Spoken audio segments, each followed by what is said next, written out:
फरवरी की तारीख पर जब आखिरकार फ्लोर टेस्ट में साबित कर देना है कि बीजेपी और जेडीयू गठबंधन के पास तमाम पर्याप्त विधायकों की संख्या है, जबकि दूसरी तरफ इंतजार उस दिन का भी है, उस समय का भी है जब तेजस्वी यादव ने कहा हुआ है कि भाई अभी तो खेला होना बाकी है, देख लेते हैं कि आखिरकार किसके पास कितने नंबर पटल पर नजर आएंगे। लेकिन मौजूदा विधानसभा की स्थिति क्या कुछ कहती है, किसके पास कितना नंबर है, उस पर भी एक निगाह डाल लें। मौजूदा विधानसभा में 243 विधानसभा सीटें हैं, जिसमें बीजेपी के जेडीयू के पास 45 का आंकड़ा है, भारतीय जनता पार्टी के पास 74 है, आरजेडी के पास 79 है, कांग्रेस के पास 19 है, सीपीआई एम, सीपीआई और सीपीआई माले कुल 16 सीटें इनके पास है। एक विधायक एआईएमआईएम पार्टी का है, यानी कुल मिलाकर 114 का आंकड़ा नजर आ रहा है। 114 से 118 का आंकड़े के बीच यहां पर विपक्ष फंसता हुआ नजर आ रहा है। लेकिन अब बड़ा सवाल यहां पर यह आकर खड़ा हो गया है कि अगर यह गठबंधन टिका रहा तो 2024 के लोकसभा चुनाव में बिहार में कुल लोकसभा की जो 40 सीटें हैं उनमें किसके खाते में कितनी आ सकती है। एनडीए यानी बीजेपी और जेडीयू के खाते में कुल 35 सीटें आती नजर आ रही हैं। इंडिया अलायंस की अगर बात की जाए तो 5 सीटें नजर आ रही हैं, जबकि अन्य का खाता यहां पर नहीं खुल रहा। एक एक करके जो तमाम जो चैनल्स हैं, जो एजेंसियां हैं, जो सर्वे कर रही हैं, वो अपने अपने आंकड़े पेश कर रही हैं। उन्हीं आंकड़ों के हिसाब से अगर देखा जाए तो इस बात पर अब बल दिया जा रहा है कि सबको सबसे ज्यादा मेहनत करने की किसको ज्यादा जरूरत है। बहरहाल कुछ महत्वपूर्ण सवाल जो एक करके हम आपके सामने रखने जा रहे हैं, उसके बाद चर्चा को आगे बढ़ाएंगे। पहला बड़ा सवाल कि आखिरकार बिहार में किस तरह का सियासी खेला होना बाकी है। दूसरा महत्वपूर्ण सवाल, क्या Nitish Kumar floor test pass कर पाएंगे। 122 के आंकड़े की जरूरत है, क्या उतना पर्याप्त है या वाकई में थोड़ी और मेहनत करने की जरूरत है, और पर्याप्त है तो आखिरकार ये कहने की क्यों जरूरत आन पड़ी कि कांग्रेस के 10 विधायक बीजेपी के संपर्क में हैं। दूसरा, नीतीश कुमार का क्या गेम जीतन राम मांझी बिगाड़ सकते हैं, क्योंकि वो एक नहीं कई बार कह रहे हैं कि तेजस्वी यादव की तरफ से उनको डेप्यूटी सीएम पद का ऑफर दिया जा रहा है। और मौजूदा वक्त में अब जो विभागों के बंटवारे की बात सामने आई है, जीतन राम मांझी कह रहे हैं कि अब तो हमें कुछ बड़ा विभाग चाहिए, पहले वाले विभागों से काम नहीं चलेगा। और आरजेडी और कांग्रेस ये दो पार्टियां मिलकर किस तरह से आने वाले वक्त में जो 40 लोकसभा की सीटें हैं उसको बड़े पैमाने पर जीतने की तैयारी कर रही हैं। इसी पर हम चर्चा को आगे बढ़ाएंगे। 4 बेहद खास मेहमान हमारे साथ जुड़ रहे हैं। सबसे पहले आपको उनसे रूबरू करा दे, हमारे साथ भारतीय जनता पार्टी से आर के मिश्रा जी हैं, स्वागत, शुक्रिया आपका। कांग्रेस पार्टी से प्रवक्ता विशाल कुमार यादव जी हमारे साथ जुड़ रहे हैं, स्वागत सर आपका। जेडीयू से नेता मनोज दास मनु जी हमारे साथ जुड़ रहे हैं, स्वागत सर आपका, शुक्रिया भी। और आरजेडी से अरुण यादव भी हमारे साथ जुड़ रहे हैं, अरुण जी आपका भी बहुत बहुत स्वागत, बहुत बहुत शुक्रिया। शुरुआत अरुण जी आप ही से कर रहा हूं, क्योंकि आरजेडी पर सबसे ज्यादा निगाहें जा टिकी हैं, क्योंकि तेजस्वी यादव का वो बयान रह रहकर सबके कानों में गूंज रहा है कि जब फ्लोर टेस्ट होगा तब जाकर आरजेडी बताएगी कि आखिरकार उसका राजनीतिक रसूख क्या कहता है। जिस तरह से अलोकतांत्रिक तरीके से सरकार तो गिरा दी है, लेकिन असली खेला तो तब होगा जब 12 फरवरी को फ्लोर टेस्ट पर अपने विधायकों की संख्या पेश की जाएगी। अरुण जी। देखिए कुणाल जी, हमारे आदरणीय नेता तेजस्वी यादव जी ने पहले ही दिन प्रथम प्रतिक्रिया में ही उन्होंने कहा कि खेला अभी बाकी है और खेला होगा।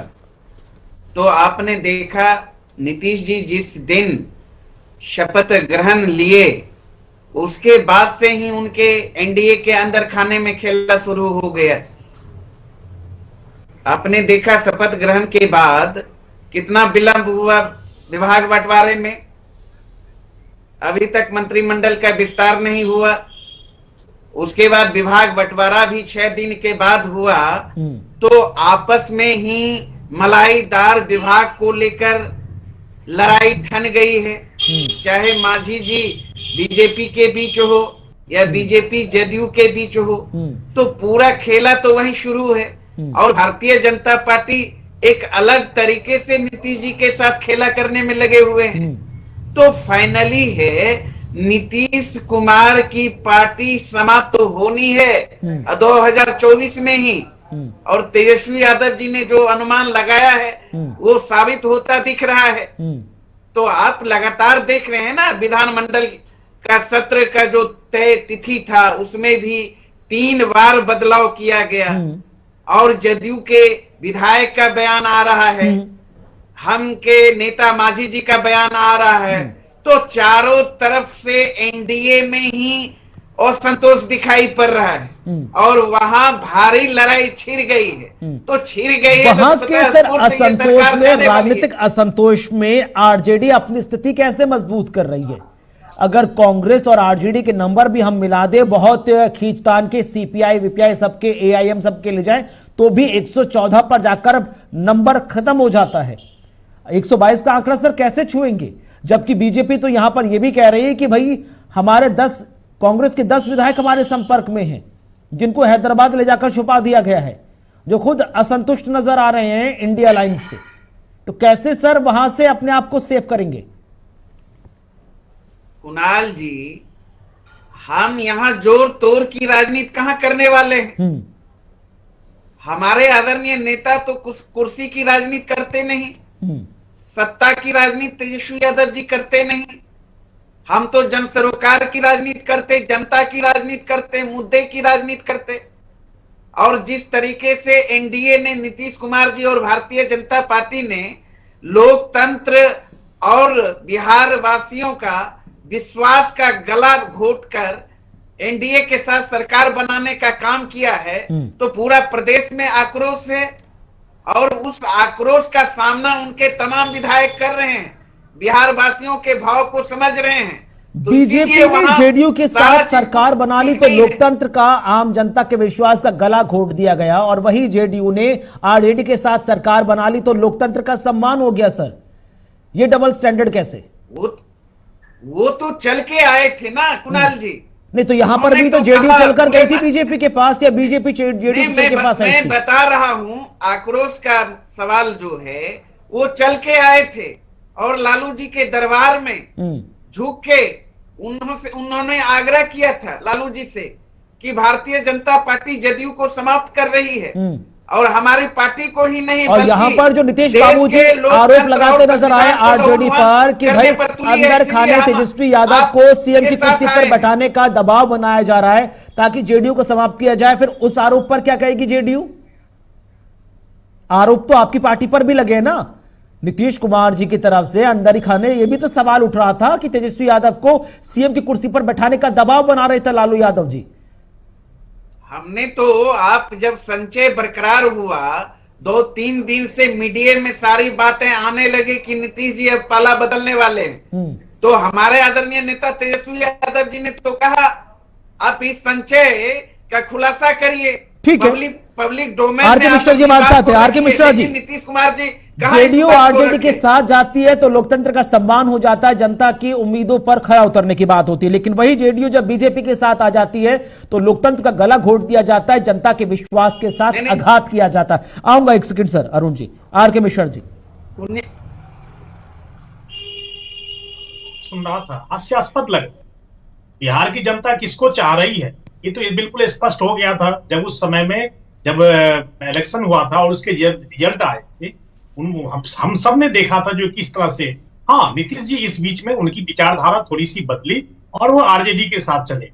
लेकिन मैं यहाँ पर एक चीज कहता हूँ, अरुण यादव जी सब बहुत अनुभवी है, जैसे उन्होंने कहा, तो बिहार में जो अंग गणित है, अभी तो पहले 12 तारीख को जो फ्लोर टेस्ट है जिसकी हम लोग बात कर रहे हैं, वो फ्लोर टेस्ट में आप देखेंगे जो कि एनडीए को, इसमें कहीं कोई दो मत नहीं है। पहले तो मैं उस चीज को क्लियर कर जी, बात है जिस तरह से ये 15 साल का जो जंगल रहा, इस तरह से रहा जंगल राज, उस चीज को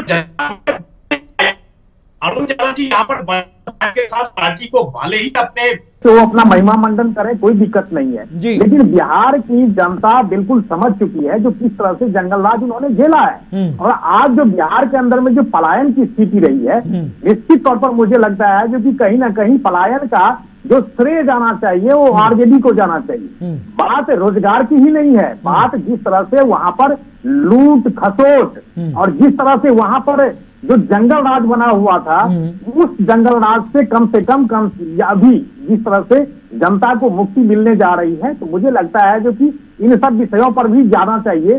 जो बिहार का भी बड़ा ही सशक्त राज्य हुआ करता था गुप्त वंश के समय में, नालंदा विश्वविद्यालय की हम लोग अभी भी उदाहरण देते हैं। आज वही बिहार इस तरह से बीमारू हो चुका था, लेकिन 15 साल में जब एनडीए की सरकार वहां पर बनी, वहां पर जो विकास कार्य हुए उसमें सड़क हो गया, बिजली हो गया, रोजगार भी हुआ है। ऐसा नहीं है जो कि आप रोजगार को नकार सकते हैं, उद्योग भी लगे हैं। जो जंगल राज का जो तगमा बन गया था वो 15 साल में आरजेडी का, वो कम से कम जंगल राज तो जरूर हुआ है, जो कि उसमें बहुत ही भारी गिरावट आई। ये सारी व्यवस्थाएं हुई है एनडीए सरकार के समय में। नीतीश जी हमारे साथ बिल्कुल आए, मैं उनका बिल्कुल स्वागत करता हूं, और स्वागत करने के साथ साथ बिहार का विकास किस तरह से हो, बिहार की जनता का भलाई किस तरह से हो, ये हमारी प्राथमिकता है। और यही प्राथमिकता सुनिश्चित करने के लिए सब कुछ अच्छा चल रहा है, सब कुछ बढ़िया चल रहा है, आम जनता का विश्वास भी आपको मिल रहा है, तो फिर विपक्ष ऑपरेशन लोटस का आरोप बीजेपी या एनडीए पर क्यों लगा रहा है? दिल्ली से लेकर बिहार तक, बिहार से लेकर झारखंड तक सर आरोप लग रहा है। और अभी भी जो आरजेडी यही कह रही है, अब जो भाई सम्राट चौधरी जैसे दिग्गज नेता जो डेप्यूटी सीएम है, अगर वो बयान देते नजर आते हैं सर कि भाई कांग्रेस के 10 विधायक हमारे संपर्क में हैं, तो कहीं ना कहीं इसे ऑपरेशन लोटस ही तो माना जाएगा। प्रलोभन की क्या जरूरत आन पड़ी? बहुत अच्छा है कुणाल जी, बहुत अच्छा प्रश्न किया। ये जो नैरेटिव सेट करने का काम विपक्षी दलों का है, ये आज कम से कम मुझे लगता है, चाहे वो आप देखेंगे महाराष्ट्र के अंदर में हो, झारखंड के अंदर में हो, झारखंड में अभी तो फ्लोर टेस्ट हुआ है। आपने देखा होगा जो किस तरह से कांग्रेस के विधायक वहां पर, झारखंड जेएमएम के विधायक वहां भी यहाँ से हटा करके तेलंगाना लेकर के चले गए, हैदराबाद लेकर के चले गए। तो आज जो ये नैरेटिव सेट करने का काम जो है ये विपक्षी दलों का, वो मुझे लगता है कहीं ना कहीं ये सक्सेस जरूर हो गए हैं, जो इस नैरेटिव को आगे बढ़ाने का काम किया है उन्होंने। ठीक है, विशाल जी हमारे साथ जुड़े हुए कांग्रेस ने प्रवक्ता हैं। विशाल जी, नैरेटिव सेट करने की कोशिश की जा रही है कांग्रेस पार्टी की तरफ से, आपकी पार्टी के विधायक आपकी पार्टी की रणनीति पर, उसके विचार पर खरा नहीं उतर पा रहे, आप पार्टी के विधायकों को रोक नहीं पा रहे, और फिर सियासी आरोप भारतीय जनता पार्टी पर लग रहा है। विशाल जी आवाज पहुंच रही है आप तक? जी जी विशाल जी, आरोप लग रहा है कि भाई कांग्रेस पार्टी एक नैरेटिव सेट करना चाहती है, जबकि कांग्रेस पार्टी खुद अपने विधायकों को एक साथ एकजुट रख नहीं पा रही है, और उसके बाद बीजेपी पर आरोप लगा दिया जाता है कि भाई हमारे विधायकों को तोड़ने की कोशिश की जा रही है। अगर पार्टी की रणनीति में, पार्टी की विचारधारा में इतनी ही मजबूती है, तो फिर क्यों ऐसा आरोप लग रहा है कि भाई 10 विधायक बीजेपी के संपर्क में आ रहे हैं? देखिए कुणाल जी, आपका बहुत बहुत धन्यवाद। मैं अपनी बात को शुरू करने से पहले आपको तार्किक बात बताना चाहूंगा। बिहार से अलग होकर बना झारखंड राज्य, जहां बहुमत पेश करने के लिए मात्र 3 दिन का समय दिया जाता है, और वहीं जहां बिहार में 15 दिन से अधिक बहुमत पेश करने का टाइम दिया जाता है। जो पार्टी एक देश एक कानून का नारा देती है, 2 राज्यों के लिए 2 अलग अलग कानून, 2 अलग अलग मोहल्लत, क्यों? झारखंड के लिए 3 दिन और बिहार के लिए 5 दिन। चलिए वो अलग बात है, आप 3 दिन लगाए या 15 दिन लगाए, हमारी सरकार बिहार में बनने जा रही है, एकदम निश्चिंत है। यही बात दूसरी, भाजपा और जदयू के लोग जितना ही पलटासन बुद्धि लगा ले, लेकिन इस बार 12 तारीख के फ्लोर टेस्ट में महागठबंधन की सरकार बिहार की जनता की, गरीब की, आवाम, महिला, किसान, नौजवान की सरकार बनने जा रही है। वो कैसे करेंगे सर, कैसे करेंगे? 122 का आंकड़ा कैसे हासिल करेंगे? महागठबंधन कैसे 122 का आंकड़ा हासिल करेगा, जब कांग्रेस और आरजेडी मिलकर 114 से 18 के बीच फंसे हुए 4 विधायक कैसे लेकर आएंगे? क्या जीतन राम मांझी की बात चल रही है क्या? नहीं, हम तो कह रहे जीतन राम मांझी जी के साथ साथ जदयू और भाजपा के विधायकों के तरफ से भी हमारा बातचीत हो रहा है। अच्छा, आप बता दीजिए क्या हमारे विधायक ने कुछ कहा? नहीं कहा, लेकिन हम आपको बताते हैं जदयू के विधायक लगातार हमारे यहाँ आने के लिए बेचैन है। अच्छा, कई नाम ऐसे हैं, कई लोग तो मीडिया में खुलकर बोल रहे हैं, और कई लोग तो पर्दे के पीछे, पर्दा मनोज दास, मनोज जी हमारे साथ हैं, नेता हैं जेडीयू से। मनोज जी, आखिरकार इतना लंबा समय क्यों लग रहा है फ्लोर टेस्ट पर बहुमत साबित करने के लिए? और जो बात यहाँ पर विशाल जी कहते नजर आ रहे हैं कि भाई बीजेपी और जेडीयू दोनों के विधायक महागठबंधन के नेताओं के संपर्क में हैं, खुश नजर नहीं है महागठबंधन से, क्या ऐसा कुछ है क्या? सर कुणाल जी, हम लोग मिथिलांचल से आते हैं। मिथिलांचल में एक कहावत है कि की करे छी गप लिया हबै के हबर। तो हम लोगों को चमड़े का मुंह भगवान ने दिया है और आजादी है अभिव्यक्ति करने की। तो कोई भी कुछ बोल सकता है, हम किसी के बोलने पर कोई आरोप या रोक नहीं लगा सकते हैं। लेकिन मैं एक चीज आपको मैं बताना चाहूंगा कि यही जब नीतीश कुमार जी 2017 और 2022 में जब आए थे आरजेडी गठबंधन के साथ, तो दूसरे दिन ही ओथ ले लिए, दूसरे दिन ही विधानसभा करके तीसरे दिन शपथ ये विश्वास मत हो गया था।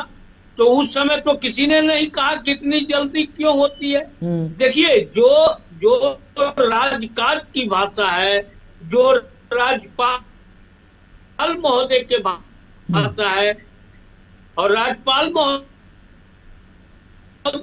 भी अभी झारखंड में ये थोड़े के लिए अलग कानून और बिहार के लिए अलग कानून। एक देश एक कानून का तो आपने बात किया था। 10 दिनों के भीतर एक देश एक कानून का बात करते हैं। झारखंड के लिए अलग कानून और बिहार के लिए अलग कानून। ठीक है, एक सेकंड विशाल जी, ठीक है भाई, मैंने कहा कहानी, कोई कहानी नहीं। पहले पूरी बात सुन लीजिए। राज्यपाल किसी को भी 10 दिन 7 दिन का समय देते हैं विश्वास मत प्राप्त करने के लिए। ठीक है। अब वहाँ की सरकार की स्थिति होती है कि वो मंत्री परिषद जो है वो बैठक करके वो समय लेता है। इसमें कहाँ कोई बातचीत हो गई है। और आपके लिए नहीं, आपके लिए तो अच्छी बात न हो गई भाई, कितना दिन हो गया तो बीजेपी के विधायक को लेकर आप घूम रहे हैं, जदयू के भी विधायक को लेकर घूम रहे हैं, तो और अच्छी बात है। और ठीक है आरके मिश्रा जी, ऐसा जो बात यहाँ पर कांग्रेस नेता कहते नजर आ रहा है कि भाई बीजेपी और जेडीयू दोनों को डर है, कई विधायक ऐसे हैं जो महागठबंधन के नेताओं के संपर्क में हैं, लिहाजा वो नंबर पेश नहीं कर पाएंगे, इसलिए तारीख आगे खिसकाई जा रही है। और अगर ऐसा कुछ नहीं है तो फिर आखिरकार क्या उम्मीद की जाए, क्योंकि आरजेडी से लेकर कांग्रेस तक, कांग्रेस से लेकर जो बाकी अन्य घटक दल के नेता हैं वो कहते नजर आ रहे हैं कि भाई अगर सब कुछ ठीक है तो फिर तुरंत नंबर साबित कर देना चाहिए, तारीख पर तारीख क्यों? कुणाल जी, अभी मनु जी ने बहुत अच्छी बात कही है, क्योंकि मुंह है कुछ भी बोल सकता है।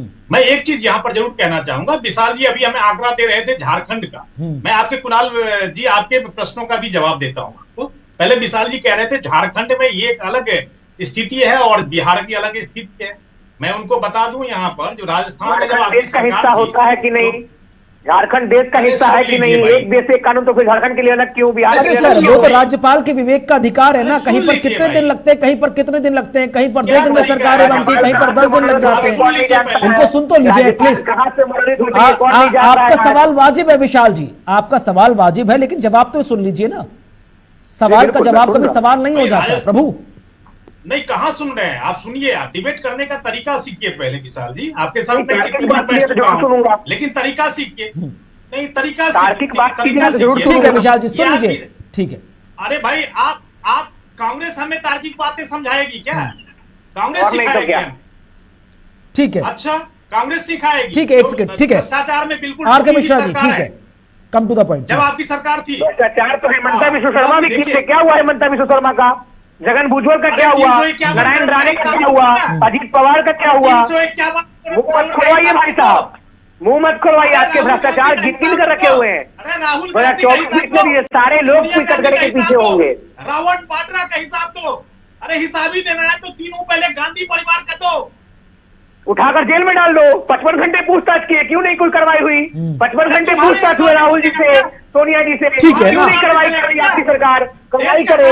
सर समय निकाल लेंगे ना फिर महाराष्ट्र बात करने के लिए, अजीत पवार से लेकर छगन भुजबल तक सब पे बात हो जाएगी, महाराष्ट्र पर ही बात हो जाएगी। फिलहाल अभी हम बात कर ले नंबर गेम पर बिहार के। राहुल जी को जेल में डाल दो अगर कोई गलत किए तो। 55 घंटे पूछताछ किए, कोई निष्कर्ष नहीं निकला। ठीक है, एक सेकंड विशाल जी प्लीज बात सुन लीजिए उनकी। कानून आपका, जेल आपका, गृह मंत्री आपका, प्रधानमंत्री आपका, जेल में डाल दो। बड़ा कौन किया है? ऐसे देश नहीं चलता, ऐसे देश नहीं चलता। देश कानून और संविधान के अपने लोगों को बचाकर नहीं चलता है। फिर अतार्किक बात कर रहे हैं विशाल जी, आप फिर वही बात कर रहे हैं ना। एक सेकंड, ऑडियो डाउन करें विशाल जी का प्लीज, एक सेकंड मैं आऊंगा। ठीक है मिश्रा जी बात पूरी कीजिए सर। कुणाल जी देखिए, ऐसा है, राजस्थान में जब इनकी सरकार थी, गहलोत साहब को 16 दिन मिला था। उस समय में इनके मुंह में क्या हो गया था, उस समय में तो इन्होंने बोला नहीं। लेकिन आज झारखंड के अंदर में देखिए कुछ ना कुछ ऐसी चीजें होती है, तो वहां पर जो जैसे मनु जी ने कहा, राज्यपाल की अपनी शक्ति है, राज्यपाल अपने तरीके से काम करता है। कब फ्लोर टेस्ट के लिए उनको डेट दिया जाता है, कब तिथि दी जाती है, इससे सारा कुछ देखने के बाद आप कह रहे हैं नंबर गेम तो अभी हमारे साथ है ही, इसमें तो कहीं कोई दो मत नहीं है। 8 तारीख आज हो ही गया, 12 तारीख का फ्लोर टेस्ट है, इसमें कहीं कोई एक चीज जैसे आपने कहा जो कि जैसे कि 10 विधायकों की बात कर रहे हैं जो कि संपर्क में है, तो बात ये होती है जब कांग्रेस के अंदर में जब घुटन महसूस होता है ना किसी को, तो उसमें से निकलने का प्रयास करता है। आपने देखा होगा राहुल गांधी जी की न्याय यात्रा 14 या 15 जनवरी को चली थी, मिलिंद देवराज जी वहां से निकल गए, महाराष्ट्र से निकल गए पार्टी में से। तो बताइए घुटन नहीं है तो और क्या है? गुलाम नबी आजाद, कपिल सिब्बल, ऐसे अनेक नेता है जो कि कांग्रेस के अंदर में घुटन महसूस कर रहे थे और वो निकल करके बाहर आ गए। तो इस तरह से 10 अगर मान लीजिए अगर कोई अगर है ऐसी विचारधारा से मिलना चाहता है, इसमें कहीं कोई दो मत नहीं है। ठीक है, राजनीति में अरुण यादव जी, आने वाले वक्त में जो महागठबंधन की राह वो कितनी मुश्किल होती हुई नजर आएगी सर? अगर महागठबंधन की नींव रखने वाले नीतीश कुमार जी ही महागठबंधन से संतुष्ट नहीं थे, तो आने वाले वक्त में महागठबंधन का क्या होगा? क्या लालू जी अपने कंधों पर पूरी जिम्मेदारी लेंगे? दे दिया भाई, आज मैं क्या कहूं, अभी मैं डिबेट पे ही हूं। ठीक है, अरुण यादव जी। कुणाल जी, महागठबंधन की जहां तक बात आप कर रहे हैं, बिहार में तो महागठबंधन के टक्कर में कोई है ही नहीं। पहले से ही हम महागठबंधन यहाँ मजबूत हैं। आपने देखा होगा 2020 के बिहार विधानसभा चुनाव में तेजस्वी यादव जी के नेतृत्व में महागठबंधन चुनाव लड़ी और बेहतर प्रदर्शन किया। अगर हमारे 2 दर्जन उम्मीदवार को शासनादेश के बल पे भारतीय जनता पार्टी चुनाव नहीं हरवाती, तो यहाँ बिहार के मुख्यमंत्री अभी आदरणीय तेजस्वी यादव जी होते। ऐसे भी 6-7 एमएलए से हम चूक गए। तो महागठबंधन तो पहले से ही बिहार में मजबूत है। और नीतीश कुमार जी की क्या अस्तित्व है? 3 नंबर की पार्टी है। और भारतीय जनता पार्टी, नीतीश कुमार की पार्टी भले ही तीसरे नंबर की हो, लेकिन किंग मेकर की भूमिका तो सर वही निभा रहे हैं ना पिछले आज के कितने लंबे समय से।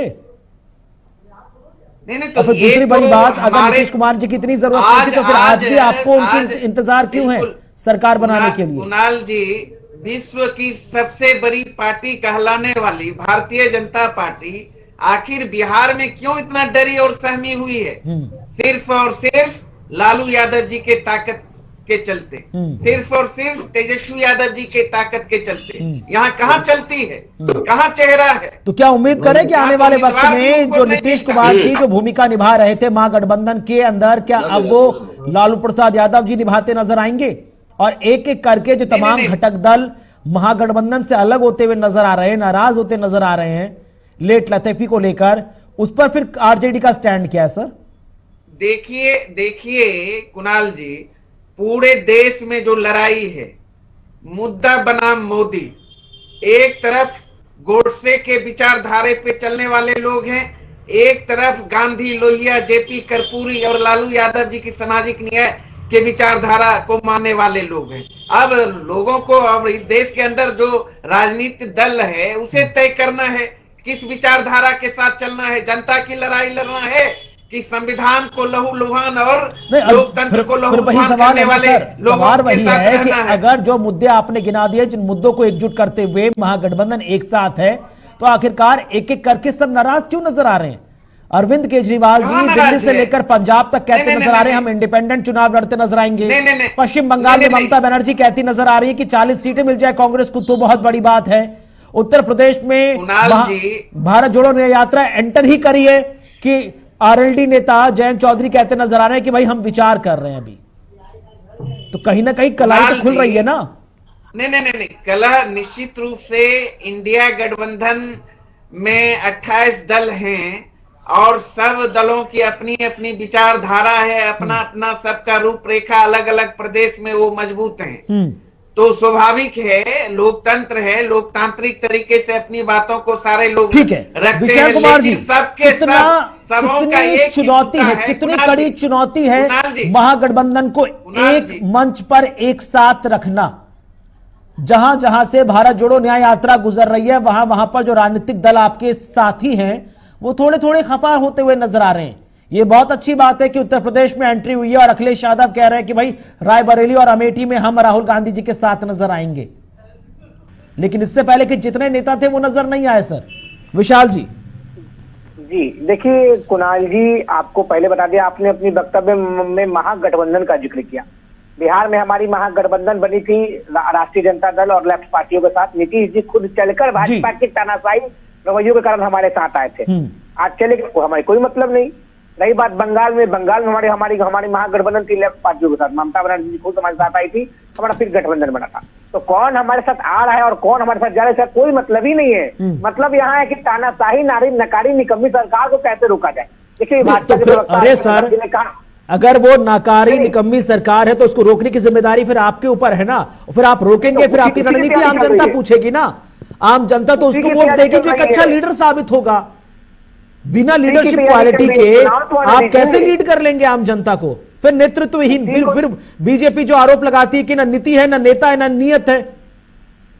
बीजेपी क्या आरोप लगाएगी? अभी 3 राज्यों का चुनाव हुआ, कोई चेहरा दिए थे क्या? बता दीजिए आर.के. मिश्रा जी। फिर वही 5 राज्यों के चुनाव हुए, उसमें से आपके खाते में क्या आया फिर आप बताएंगे ना? नहीं, क्या आया नहीं है उससे क्या मतलब है? अच्छा, आप चेहरा की बात कर रहे हैं, चेहरा बीजेपी दिया क्या? अब अभी आर.के. मिश्रा जी करते भ्रष्टाचार। आपने जिन राज्यों में जो जो चेहरे दिए वो चेहरे कौन कौन से जीते सर? 3 हिंदी भाषी राज्य थे, महत्वपूर्ण राज्य थे। आपके बीच जो मिसकोऑर्डिनेशन था वो नजर आया कि नहीं नजर आया? कमलनाथ जी अखिलेश यादव जी को बोलते हुए नजर आए नहीं कि कौन अखिलेश और आज जरूरतान पड़ी अखिलेश जी की। कई कमियां नहीं होगी। आपके सवालों के साथ में भाजपा के प्रवक्ता का भी जवाब दो। अभी इन्होंने कहा कि गांधी परिवार आरोपों में संलिप्त है। भाई साहब, आपकी सरकार और आपकी ईडी ने 55 घंटे पूछताछ किया, तो क्यों राहुल जी एक बार है उठाकर जेल में डाल दो? आपको रोका कौन है? लेकिन हिम्मत नहीं है ना राहुल जी को छूने का, कि कोई गुनाह ही नहीं है, कोई आरोप ही नहीं है। अगर आरोप की बात आप करते तो फिर हेमंता बिस्वा शर्मा को मुख्यमंत्री कौन बनाया? इस्तीफा दे। सीधा सटीक आरोप आपका ये कहना है कि भाई विपक्षी दलों को डराने के लिए, धमकाने के लिए ईडी का इस्तेमाल किया जा रहा है। महागठबंधन को इस पर लौटूंगा, सवाल लूंगा। बीजेपी नेता हमारे साथ जुड़े हुए विशाल जी, सवाल ले लूंगा। छोटा सा ब्रेक ले रहा हूँ, एक छोटा सा ब्रेक ले रहा हूँ। ब्रेक के बाद लौटूंगा तो आपका जो सीधा सा सवाल है बीजेपी नेता के सामने रख दिया जाएगा। सुन लीजिएगा, छोटा सा सवाल, छोटा सा ब्रेक, जल्द हाजिर होंगे, आप देखते रहें। स्वागत है आपका ब्रेक के बाद। तो बिहार विधानसभा में फ्लोर टेस्ट का बहुमत हासिल करना है भारतीय जनता पार्टी और जेडीयू को 12 तारीख को, लेकिन उससे पहले जो तमाम तरह के सियासी आरोप है, सियासी आरोपों के बीच एक छोटा छोटा रिएक्शन ले लेते हैं। आर.के. मिश्रा जी, आप तो आश्वस्त नजर आ रहे हैं, लेकिन आश्वस्त होने के साथ साथ अब जो तैयारी 2024 के लक्ष्य को भेदने के लिए है, कांग्रेस पार्टी कहती नजर आ रही है कि इस बार खेल हो जाएगा, लेकिन भारतीय जनता पार्टी और खुद पीएम नरेंद्र मोदी को हमने लोकसभा से लेकर राज्यसभा में सुना और आज भी सुना, जहां पर कहते नजर आ रहे हैं कि भाई मोदी सरकार 3.0 कंफर्म है। देखिए कुणाल जी, यहाँ पर अभी ममता दीदी कोई ज्यादा दिन नहीं हुआ है कांग्रेस के लिए। उन्होंने क्या शब्द कहा था? उन्होंने कहा था 300 में से मात्र 40 सीट वो जीत करके कांग्रेस दिखा दे। इतना मैं कह रहा हूं, जनता कह रही है। जनता, देखिए राजनीति में जनता का आशीर्वाद ही आपको ताकत देती जी। कौन डरता है कौन नहीं डरता है एक अलग विषय है। राजनीति में जनता ही ताकत देती है, जनता ही जनार्दन है। मनोज दास मनु जी, 40 लोकसभा सीटें हैं बिहार की। बीजेपी और जेडीयू जब मिलकर जब 2024 का चुनाव भेदने की कोशिश करेंगे तो 40 में से कितना आंकड़ा देते हैं खुद के गठबंधन को? देखिए, आंकड़ा क्या देना है, यहाँ बैठकर हम आंकड़ाबाजी के जाल में उलझे, ये कहीं से भी हम उचित नहीं समझते हैं। मगर कंफर्म है, बड़ी बड़ी बातें कर रहे हैं तो करने। ठीक है।